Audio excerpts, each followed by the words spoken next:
At 11:47 at night, my phone lit up the dark like a warning flare. I was already in bed, half asleep. The glow from the screen cutting across the ceiling of my apartment in Raleigh. I almost ignored it. Almost. But when I saw Melissa's name, I sat up. We don't text at midnight. Her message was short. Don't come to Mom's tomorrow. No explanation. No emoji. No warmth. Just a period at the end. Like a door closing. I stared at it longer than I should have. My first reaction wasn't confusion. It was recognition. That low, quiet instinct that tells you something has already happened, or is about to happen, and you're the only one who hasn't been informed. Earlier that week, Melissa had asked if I'd be busy Friday morning. I told her no. She said good. Mom wanted us all there. Now this? I typed back one word. Why? The screen stayed still. No dots. No reply. I lay there in the dark. Phone in my hand, feeling that old familiar shift in my chest. The one that comes when a decision is being made in a room you're not in. By 12:15, I had already decided. If someone tells me not to come, I go. I woke up before my alarm. The kind of early where the air still feels unfinished. I made coffee but didn't drink it. I just stood in my kitchen, staring out at the quiet street below my building. If this were nothing, she would have said so. Don't come is not a request. It's containment. The drive to my mother's house took 25 minutes. North Raleigh looked the same as it always did. Trimmed hedges, wide driveways, flags hanging carefully from front porches.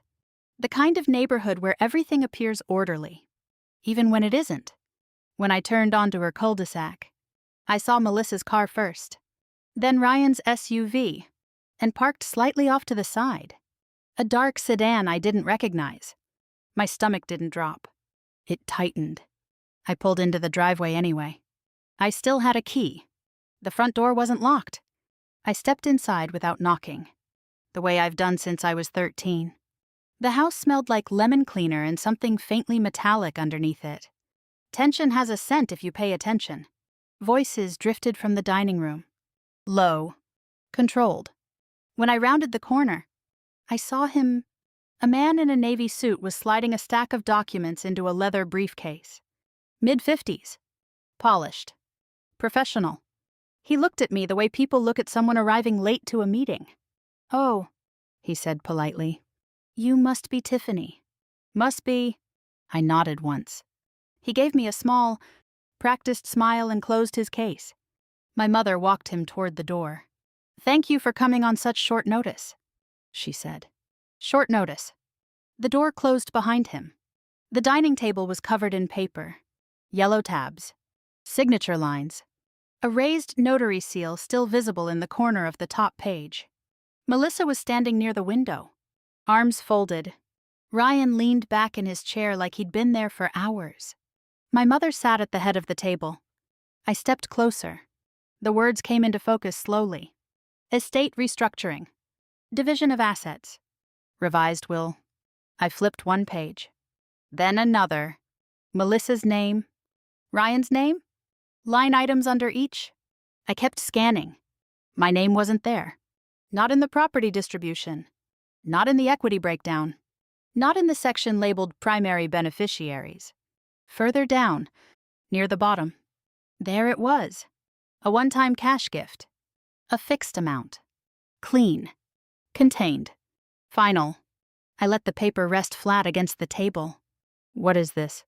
I asked. My mother didn't raise her voice. She never does when she believes she's right. We've updated the estate plan, she said evenly.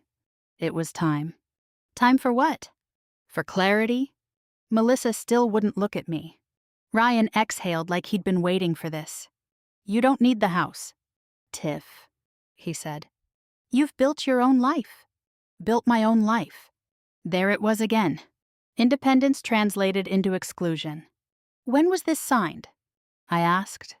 This morning, my mother replied. I looked at the top corner. Notarized at 9:12 a.m. Melissa's text came at 11:47 p.m. The night before. They hadn't wanted me here. They had wanted the signature without the question. I flipped another page. Slower this time. There was language I recognized from corporate contracts. Asset protection. Restructuring for financial stability. Provisions anticipating future creditor claims. That wasn't sentimental. That was defensive. Who advised this? I asked. It's just practical. My mother said. With everything going on.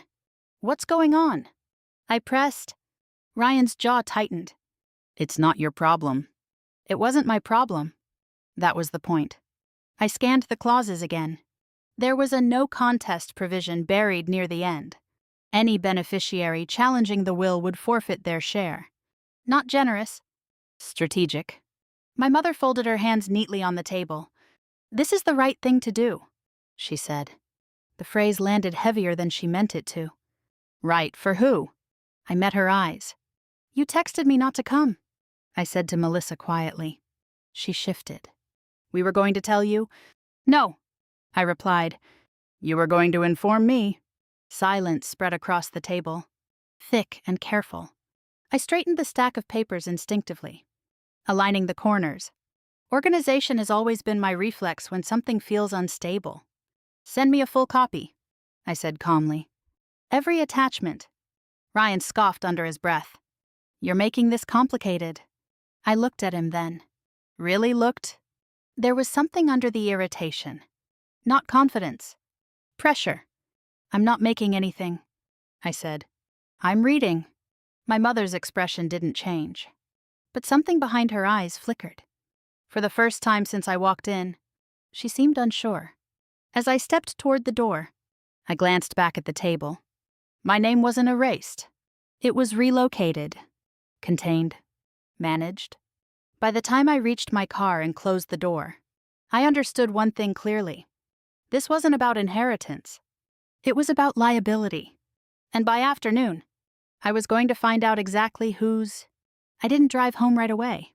Instead, I pulled into the parking lot of a grocery store 3 blocks from my mother's house and turned off the engine. The world outside looked ordinary.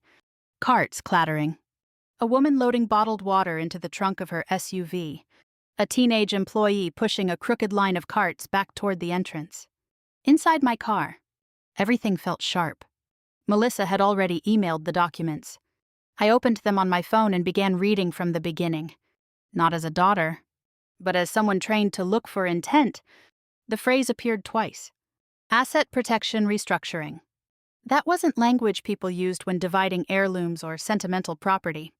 That was corporate language. Defensive language. Preemptive. I zoomed in on the distribution chart again. The primary residence transferred primarily into Melissa's name. A secondary investment account shifted toward Ryan. A clause referencing temporary liquidity stabilization. Liquidity. That word doesn't belong in a loving family update. It belongs in a crisis.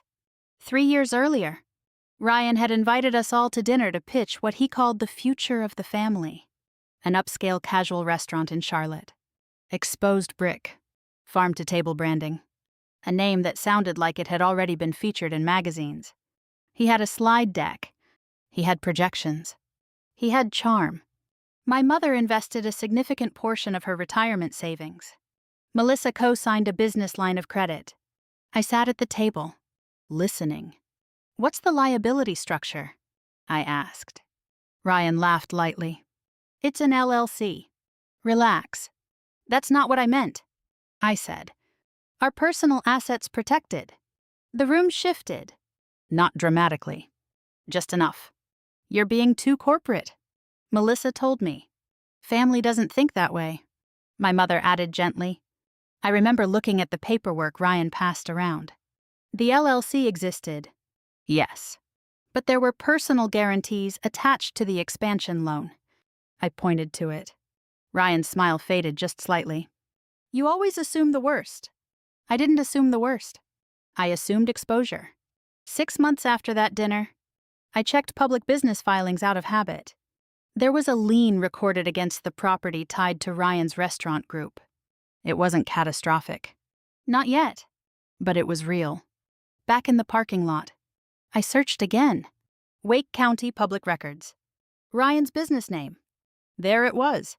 A notice filed 6 months ago. A creditor claim. Followed by a motion scheduled for review. My stomach didn't drop. It settled. If creditors escalate, they start looking at everything. Personal guarantees. Co-signers. Family asset transfers. Unless those assets are repositioned first. The estate restructuring suddenly made sense. Concentrate assets. Shift exposure.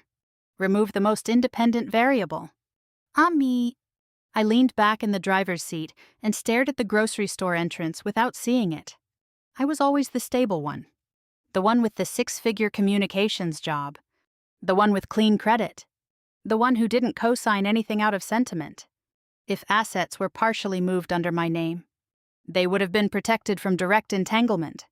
If I refused to sign something, I would complicate their timing. Being excluded wasn't rejection. It was risk management. 18 months ago, I met my mother at a coffee shop on Falls of News Road. She had called it just a chat. Ryan had started talking about expansion again. A second location. Bigger footprint. More investors. I asked her directly, "Have you separated your personal accounts from any of his guarantees?" She stirred her coffee without looking at me. "He just needs time." "That's not what I asked." "Tiffany," she sighed. "Family stands together." Melissa texted me later that afternoon. "You don't need to scare her." Scare her? As if naming reality was cruelty. Back in my car, I scrolled through the estate document timeline again. The notary stamp showed a downtown private office. The signing time was 9:12 in the morning. I checked the court docket for Ryan's business.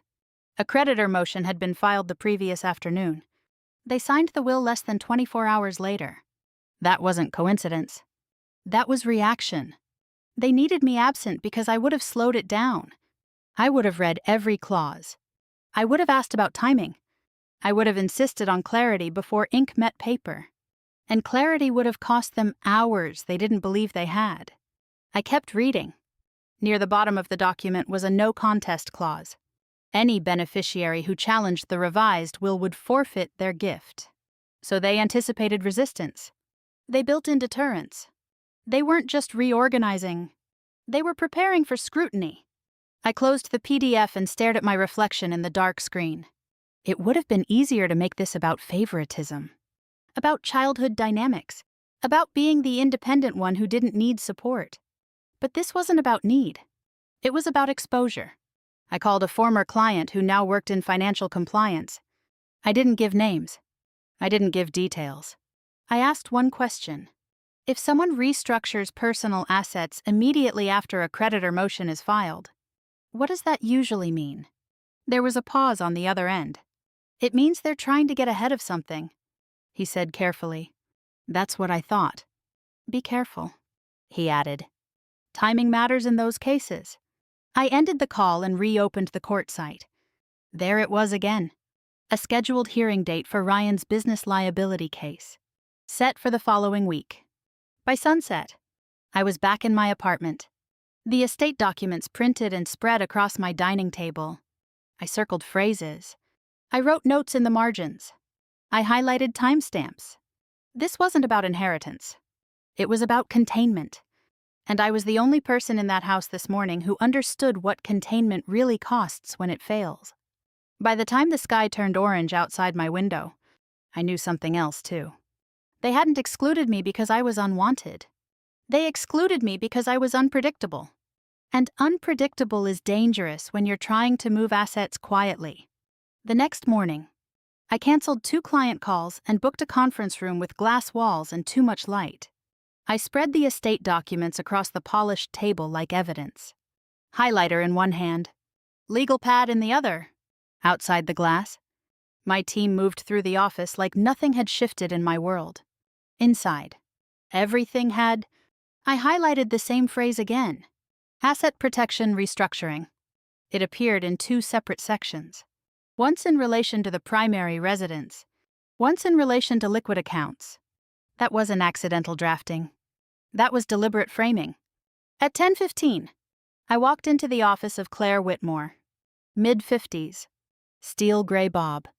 calm eyes that didn't blink too much. Her office smelled faintly of paper and coffee, like she lived in it more than she visited. I handed her the documents without commentary. She read silently for several minutes. No dramatic reactions. No raised eyebrows. Just slow page turns. "Were you previously listed as a beneficiary?" she asked without looking up. "Yes." "In equal shares?" "Yes." She nodded once. "And this revision happened when?" "Yesterday morning." "And the timing relative to any financial stressors?" "There was a creditor motion filed against my brother's business the afternoon before." That made her look up.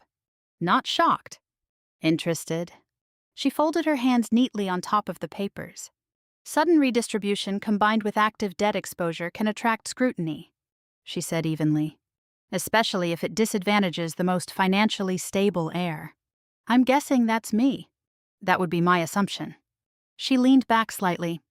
"There are 3 possibilities," she continued. 1. A legitimate change of preference. 2.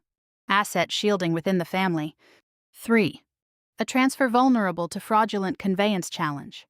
The phrase landed without theatrics. Fraudulent conveyance. "If creditors suspect intentional shielding," she added calmly, "they can challenge transfers made to avoid collection."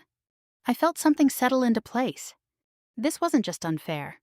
It was unstable.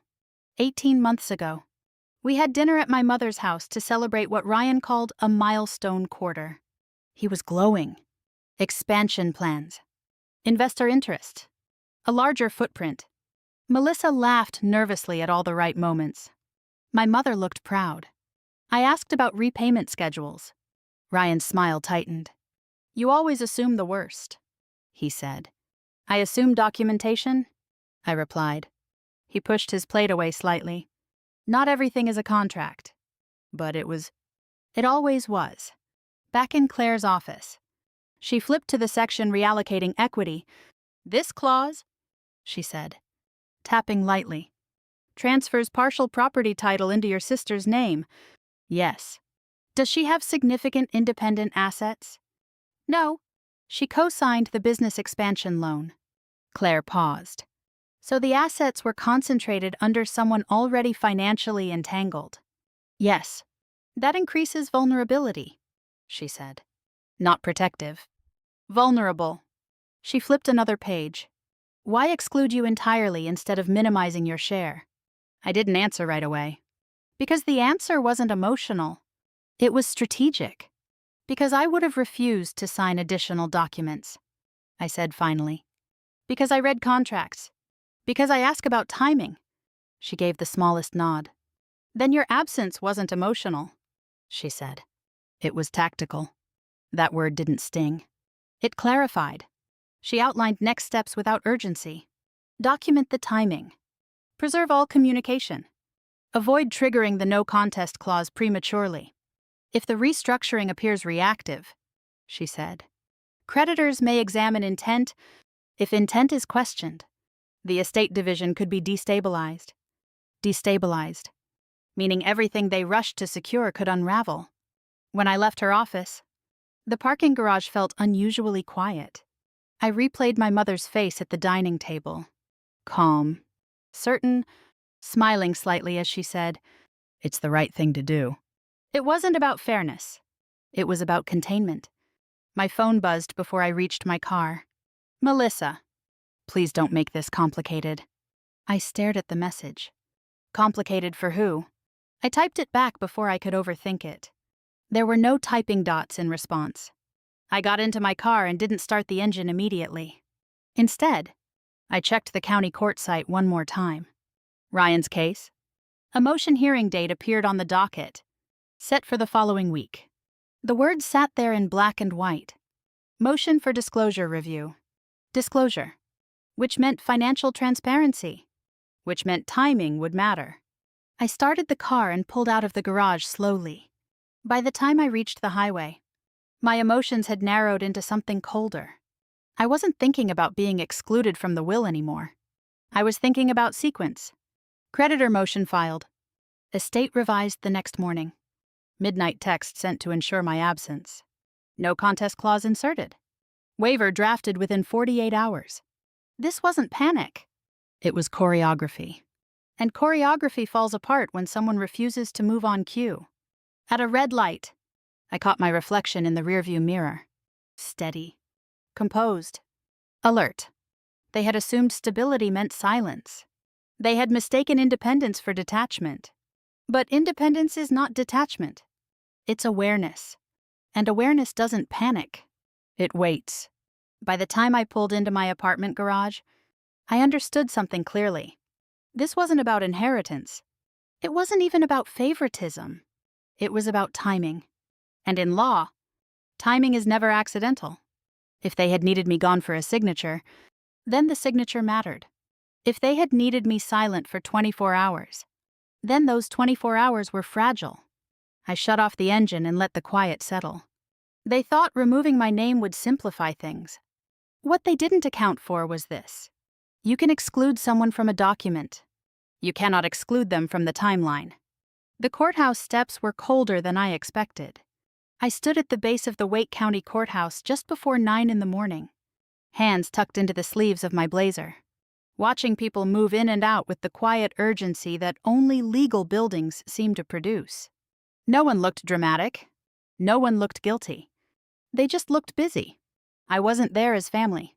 I was there as an observer. Ryan and Melissa arrived together. I saw them before they saw me. Melissa wore a navy dress she reserves for serious conversations. Ryan's tie was slightly crooked, like he'd adjusted it in the car. My mother followed a few steps behind them. They didn't notice me standing near the column. The courtroom was smaller than I imagined. Fluorescent lighting. Wooden benches polished by decades of nervous hands. A few attorneys flipping through folders with practiced calm. Ryan's case was called mid-morning. The creditor's attorney stood first. Clean voice. Measured tone. He referenced outstanding obligations, missed restructuring deadlines, and recent financial repositioning efforts. That phrase tightened something in my chest. Financial repositioning efforts. Ryan's attorney responded smoothly. Temporary liquidity strain. Investor delays. No malicious intent. The judge leaned forward slightly. Have there been any recent transfers of personal or related family assets? She asked. Ryan hesitated. Not long. But long enough? His attorney answered for him. There have been internal estate adjustments unrelated to the business operations. Your Honor. Internal estate adjustments. My mother shifted in her seat. Melissa gripped her purse so tightly her knuckles blanched. The judge didn't react emotionally. She simply wrote something down. I'll require full disclosure of any recent asset transfers connected to primary guarantors, she said calmly. Within 30 days. Primary guarantors. Melissa's name was listed as one of them. I felt the air in the room change. Not panic. Awareness. 2 weeks before this hearing. We had dinner at my mother's house. Ryan was unusually quiet that night. Melissa spoke more than he did. My mother kept refilling everyone's water glass like the motion could smooth tension. At one point, I watched Ryan lean toward her in the kitchen. We'll handle it before it becomes public, she told him under her breath. I didn't know what it was then. Now I did. Back in the courtroom, the judge finalized the motion. Full financial disclosure. Review of recent transfers. Compliance timeline. No drama. No gavel slam. Just process. When the hearing ended, people stood and shuffled out in low conversation. Ryan saw me in the hallway. The expression on his face shifted quickly from confusion to irritation. What are you doing here? He demanded. Observing, I said evenly. You think this is funny? I don't think it's anything. Melissa stepped between us, eyes darting. Not here, she whispered. My mother approached more slowly. This is exactly why we didn't tell you, she said quietly. I met her gaze. You didn't tell me because of this, I replied. Ryan's attorney walked past us, then paused slightly. Mr. Roberts, he said under his breath to Ryan. We'll need to discuss any additional disclosures immediately. Ryan didn't answer. He just stared at me. You're trying to hurt us, he said finally. I haven't filed anything. I said. I haven't challenged anything. But you're here. Yes. Melissa's voice cracked slightly. Can we not do this? I looked at her. I'm not doing anything, I said softly. That was the truth. I hadn't initiated the creditor motion. I hadn't asked for disclosure. I hadn't filed objections to the will. I was just present. And presence, apparently, was destabilizing. My mother lowered her voice. We were trying to prevent this, she said. Prevent what? She didn't answer directly. Instead, she looked toward the courtroom doors, as if the building itself were listening. Full disclosure means full disclosure, I said quietly. Ryan's jaw tightened again. That's unnecessary, he snapped. Is it? He didn't respond. We stood there in the courthouse hallway like strangers negotiating a contract instead of siblings sharing blood. Ryan finally exhaled sharply and turned away. We'll handle it, he muttered. I walked out before the conversation could circle back into accusation. The parking garage echoed with my footsteps. I called Claire before I even reached my car. They ordered full financial disclosure, I said. She was silent for a moment. That accelerates things, she replied calmly. Did they reference the estate changes? Yes. And they want transparency on recent transfers tied to guarantors. Another pause. Then timing matters even more now, she said. What happens if the restructuring appears reactive? Then it can be scrutinized, she answered. And if scrutiny begins, stability becomes fragile. I leaned against my car and looked out across the rows of vehicles. Fragile? Ryan thought I was trying to hurt him. Melissa thought I was making it worse. My mother thought she was preventing catastrophe. But catastrophe doesn't disappear because you rearrange paper. It waits. Before ending the call, Claire added one more thing. Don't escalate, she said. Let process work. I hung up and sat inside my car without starting it. My phone buzzed. An email notification. From the court alert system I'd subscribed to the night before. Status update posted. The review had been formally logged. This wasn't quiet anymore. It was procedural. I looked at the courthouse in my rearview mirror. They had believed excluding me would simplify everything. Instead, it had exposed something else. By the time I drove away, I wasn't thinking about inheritance. I was thinking about sequence. They moved assets. Creditors moved faster.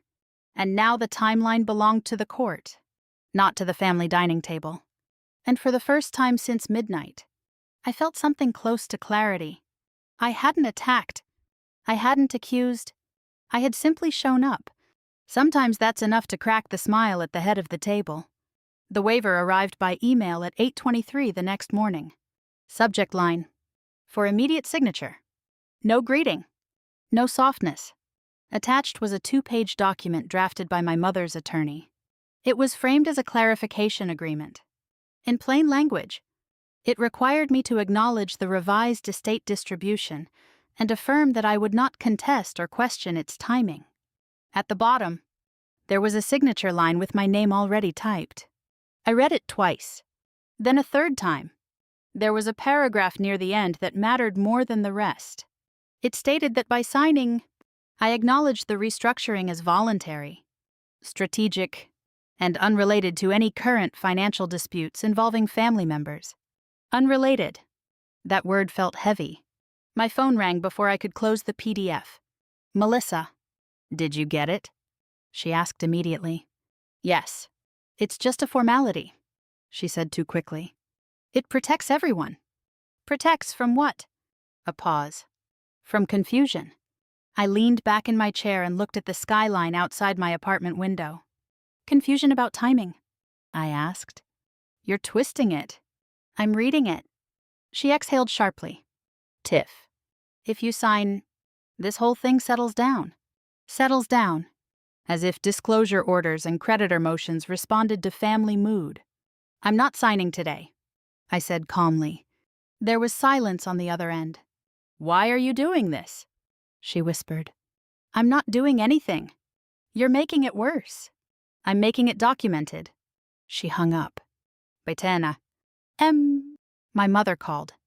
Her tone was composed, almost rehearsed. "This doesn't have to become adversarial," she said. "We're trying to keep the family intact." "Then why was I excluded?" We explained that. "No," I said evenly. "You justified it." Another pause.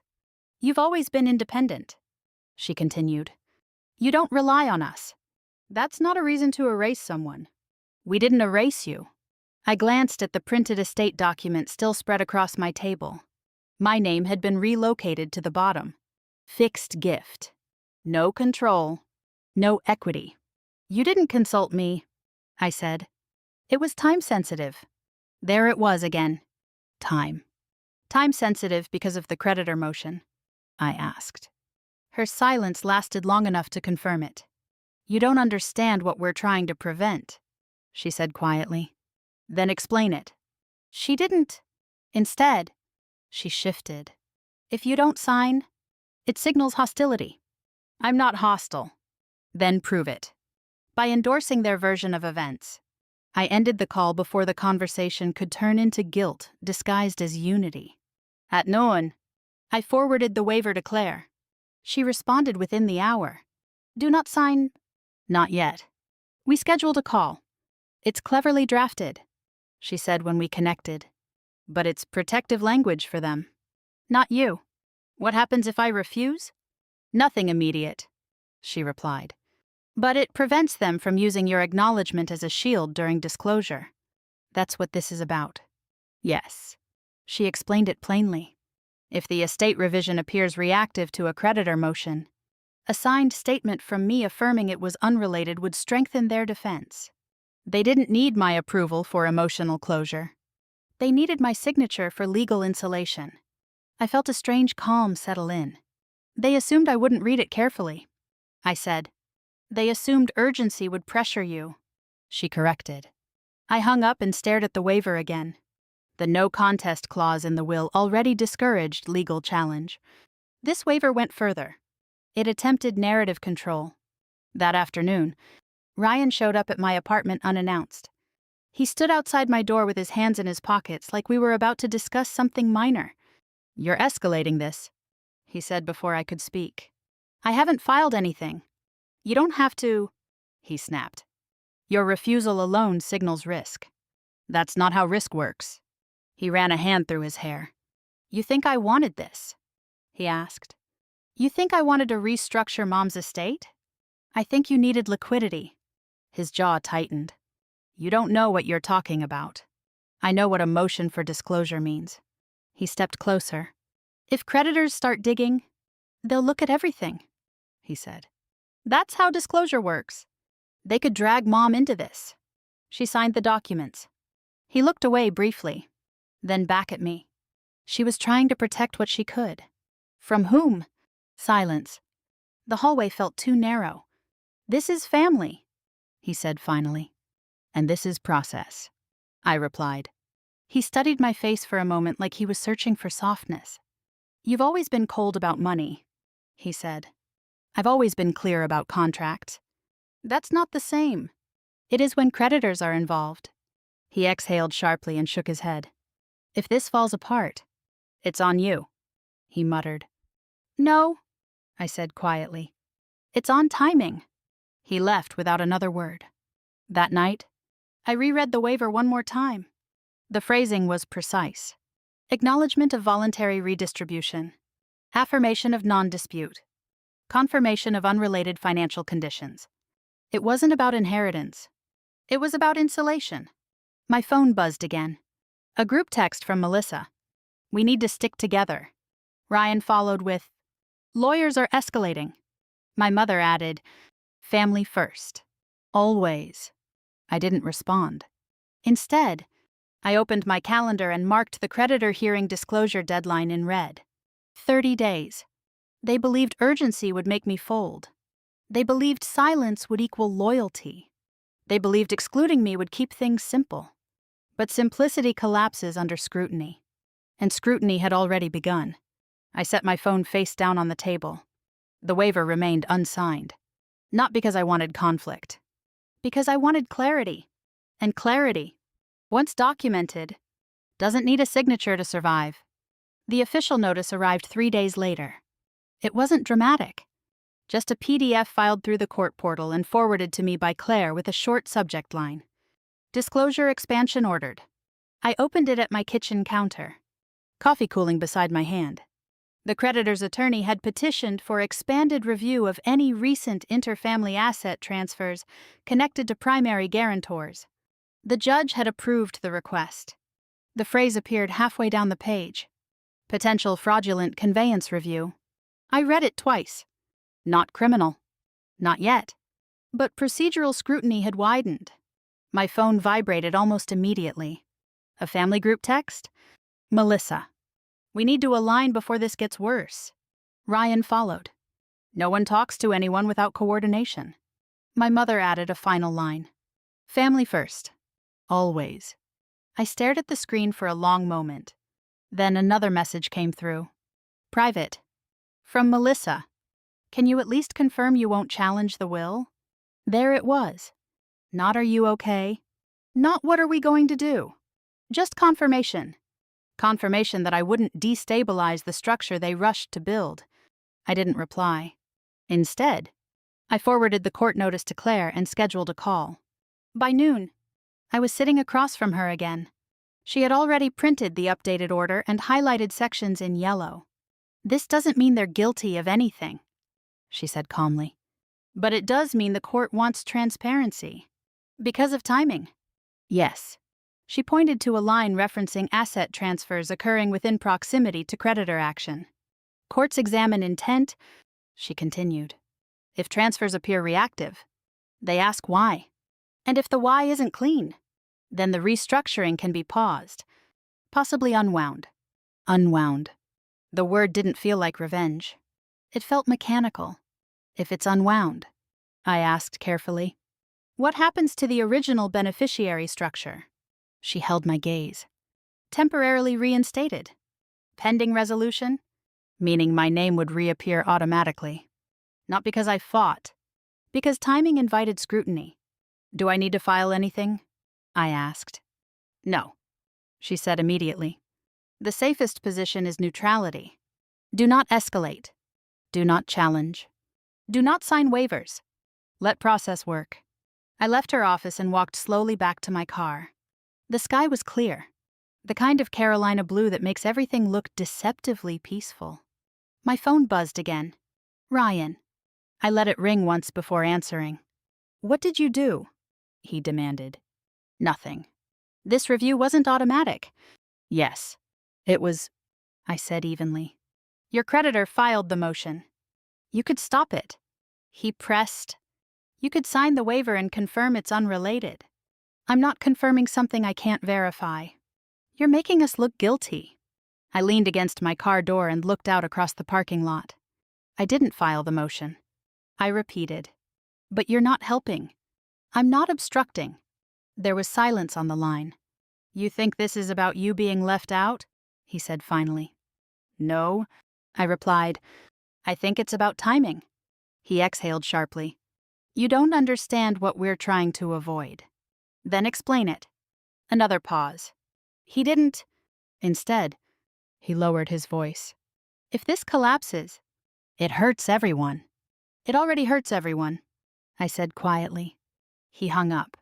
That evening, I received a preliminary disclosure list filed with the court.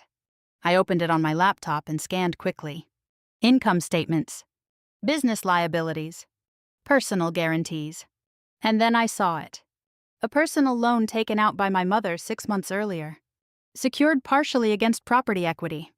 Equity that had just been redistributed. My chest tightened. Not with shock, but with recognition. This wasn't just Ryan's exposure. My mother had leveraged herself. If creditors began tracing guarantees, they would trace her, too. The restructuring wasn't generous. It was defensive. My phone rang again. This time, my mother, I answered. Her voice sounded thinner than usual. You're hurting your brother, she said. I didn't file the motion. This is bigger than you think. I agree. Silence. I didn't want you tangled in this, she said finally. The words landed differently than the ones at the dining table. You didn't want me tangled. I repeated. No. Then why not tell me? She inhaled slowly. Because you would have slowed it down. There it was. Not denial. Admission. You would have asked questions. She continued. You always do. Yes. We didn't have time. Time again. I'm not challenging the will, I said calmly. But I'm not signing anything either. Her voice dropped. This could destroy us. Then we should have had the conversation at midnight. Silence stretched between us. I thought you'd understand later, she whispered. I do understand, I said. I just don't agree. We ended the call without resolution. I sat at my kitchen table long after the screen went dark. They hadn't excluded me because they didn't care. They excluded me because they were afraid. Afraid of scrutiny. Afraid of delay.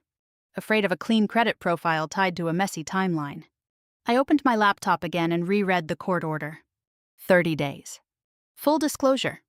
Intent review. I wasn't seeking punishment. I wasn't strategizing retaliation. I was standing still while the structure they built faced light. My phone buzzed one more time. Melissa. What have you done? I typed back slowly. Nothing. And for the first time since the midnight text, I meant it completely. I hadn't attacked. I hadn't accused. I hadn't moved a single asset. I had simply refused to stabilize a narrative that wasn't accurate. And sometimes, when the timeline belongs to the court instead of the dining table, that refusal is enough. The court notice came on a Tuesday afternoon. Temporary suspension of revised estate execution pending creditor review. I read the line twice. Then once more to be sure I wasn't projecting meaning into it. Suspension. Not reversal. Not punishment. Pause. I set my phone down slowly and looked out the window of my apartment. Traffic moved below like it always did. No one down there knew that my family's carefully timed restructuring had just been placed under formal hold. Melissa called 10 minutes later. Her voice didn't open with accusation this time. Can you come over? She asked. To Mom's? Yes. The same dining room table. The same polished wood surface. But the atmosphere was different. No attorney. No briefcase. No notary seal. Just us. My mother wasn't sitting at the head of the table. She was seated beside Melissa. Ryan stood near the window instead of taking a chair. That alone told me something had shifted. No one smiled. The court froze the execution, Melissa said. Skipping pretense. I saw... Ryan ran a hand through his hair. They didn't have to do that. They had to review. I corrected. He exhaled sharply but didn't argue. My mother folded her hands together. Slower than usual. This review is unnecessary, she said quietly. We could have resolved this internally. It stopped being internal when creditors filed disclosure. I replied. Silence. Ryan finally spoke. The refinancing collapsed, he admitted. The words sounded heavier than he expected. Melissa stared at the table. There were additional guarantees, she said. Secondary ones. I looked at her. You co-signed more than the expansion loan. She nodded once. And you didn't tell me. We thought it would stabilize before you needed to know. Needed to know. The same phrase used in different tones.